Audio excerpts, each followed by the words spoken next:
Tesla is ramping and growing at rapid rates. Every time someone buys a Tesla, it means they didn't buy someone else's brand, which means Tesla is eating their market share. But whose market share is Tesla mainly eating up? For starters, I think any brand that is just generic and built for the sake of it is gone.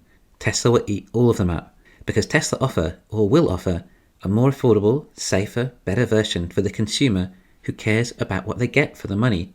This may take a while for the consumer to catch on, but probably not that long. Brands that lack the like of heritage, prestige, history, class, things that consumers are willing to pay more for. On paper, Tesla will beat absolutely any other electric vehicle like for like. Tesla will always have the longest range and best performance, along with a host of technological features that simply can't be matched. And one company that lacks exactly all the things I'm thinking of is GM. Anything GM can do, Tesla can do so much better and at less cost, especially when Tesla start offering a dozen or so different models rather than just 4. Teslas will just be much better value in every way, and before long, Tesla will be offering their standard range vehicles with their in-house LFP batteries. I say before long, which means well before GM will ramp up, which is what long is. It's a long way ahead for GM to get even 1 million EVs a year, and when their electric Hummer starts catching fire, like the Bolt, because they still went with pouch batteries, then surely their brand isn't up in flames as their cars. Of course, GM is not a high quality brand, it's a mass market brand, so it has to undercut Tesla on price, unless they go for their extreme brands like Hummer or Corvette. Other than that, it's mass market. And Tesla is the mass market EV brand, not GM. And by the time GM are up to a supposed 1 million EVs a year, which they will surely go bankrupt before, then Tesla have likely taken so much of their ICE market anyway. There simply won't be any EV market left for GM. But right, Tesla is taking away GM's market, so their ICE sales keep dwindling, and they lose more economies of scale. Less sales with higher relative OPEX turns profits into losses, added on to extra debt. Sounds like a sure path to bankruptcy. Likely, GM will have to be downsizing the whole way through this, meaning they could lose support from the UAW or White House, and no bailouts. But even if that wasn't the case, what is there left to bail out? Why keep a company alive that makes cars that no one is buying? Is this a path that could actually happen? It sounds insane, right? Well, let's not forget what Lord Keynes said. The government should pay people to dig holes in the ground and then fill them up. Yes, he really said that. And the governments are mainly running on Keynesian economics now, the kick the can up the road and hope approach, and further exacerbated by modern monetary theory. But I'm not sure that would work. The government would be better off forcing people to buy GM's cars, or incentivizing them with massive subsidies or rebates. Oh wait, that's what they are doing. The Build Back Better EV bill is GM's bailout already. Also, the government aren't made of money, just currency. The faster Tesla ramp up in the US, the quicker GM is gone. And not only are Tesla ramping up Fremont 50% more, they're close to opening this massive new state-of-the-art facility in Texas. Even with Tesla ramping up, they still can't serve all their demand and have a huge backlog already. And when and if the EV rebates kick in, that backlog will get even more crazy. There could be a further 1 million pre-orders on the Model Y in the US, which might take over a year to fulfill.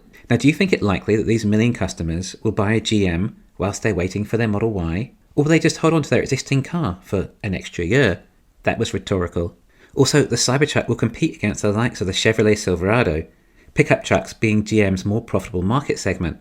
But if GM sales are down, then they won't be able to sell enough to cover the running costs of their factories. Remember, the profit margins for GM are already so thin. They need economies of scale. So if sales start to drop, OPEX becomes relatively larger until they have to close down a factory and another and another. In 2016, GM was at over 10 million sales a year. In 2020, they were down to under 7 million, dropping about 1 million a year consistently. That's global sales. In the US, they went down to 2.5 million cars in 2020, down from 2.9 million the previous year, about a 14% drop year over year. I know there are macro effects too, and supply issues like chip shortages. But this is a cheap brand. That's not Tesla's market, right? Well, according to Kelley Blue Book, the average transaction price in January of 2021 calendar year among the 4 US GM brands, Buick, Cadillac, Chevrolet and GMC, was $44,204. Tesla's was $48,000 in Q3. But remember, Teslas come with no fuel or servicing costs, meaning a Tesla is on average lower cost to own than a GM in the US. But almost half of GM sales are from China too, And the Chinese are building up a huge domestic EV market there. Okay, sure, GM actually does have a joint venture with the Wuling Death Trap. Yeah, GM don't really care about your safety. But I think China is GM's most profitable market. Apparently the Chinese even think Buick is a prestigious brand or something. Well, so is Tesla in China. GM even have an electric Buick in China. Don't get too excited, it only has 177 miles of range and is hideous. GM is not a cool brand. Tesla is. China will eat up GM's Chinese market share with their domestic EVs and Teslas. I mean, what did GM even have to put up a fight over there? A few electric Hummers? They have brought a bread knife to a nuclear war fight. We hear that GM are going to bring out 30 or so models of EVs, yet they show us nothing. They can't even come up with models, other than the Cadillac Lyriq and maybe an electric Silverado along the way. GM is a junk brand with junk cars. They can't undercut Tesla. Tesla is going to eat them up and spit them out. Tesla is lower cost and superior in every single way. GM can't come close with their electric offering. They are totally clueless about the technology. The CEO lies through her teeth consistently, but is well connected. So much so that the President of the United States will also happily lie through his teeth to reinforce GM's lies. They must lie about so much else too. They obviously can't be trusted in any way. Perhaps when GM collapses, Mary Barra will go for Biden's job next. She obviously has what it takes to be a great politician.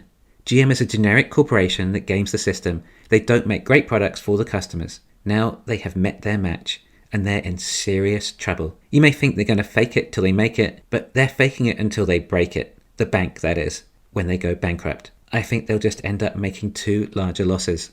As for their 100+ billions of dollars of debt, well, I'm not sure how that will go yet. I think people will still need cars.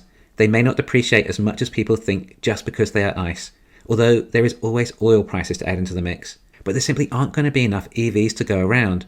Probably not even plug-in hybrids either. So there is a chance that consumers will not renege on their debt for their ICE vehicles, which is probably good, as otherwise it might create a financial crisis too. I think GM is perfectly capable of going bankrupt all by itself without also taking down the banks. I think there might be a lull in the car availability. People will hold on to what they have until more electric vehicles are available at more affordable price points, including plug-in hybrids. And depending on when all this happens, perhaps robo-taxis might be able to supplement some of this too. But this will occur before the compact Tesla is up in volume production. So how will we have robo-taxis then?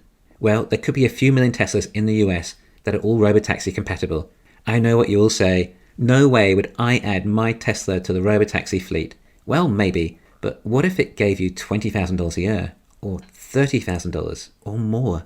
And what if it's a recession too and you lost your job as well? I know we think of robo-taxis as a cheap, affordable form of transport, but it could also act as a necessary bridge to get us through the transition when there is not enough supply to meet demand due to the likes of GM going out of business and not making any more cars. Remember, even at these robo-taxi price points, well, they're still likely cheaper to use than an Uber. Perhaps not cheaper than owning your own car over the long run, but if there aren't enough cars, then you have no choice. The important thing is that we still have transportation and offer some bridge in the meantime if there is a serious deficit in vehicles, so that economies can still cope.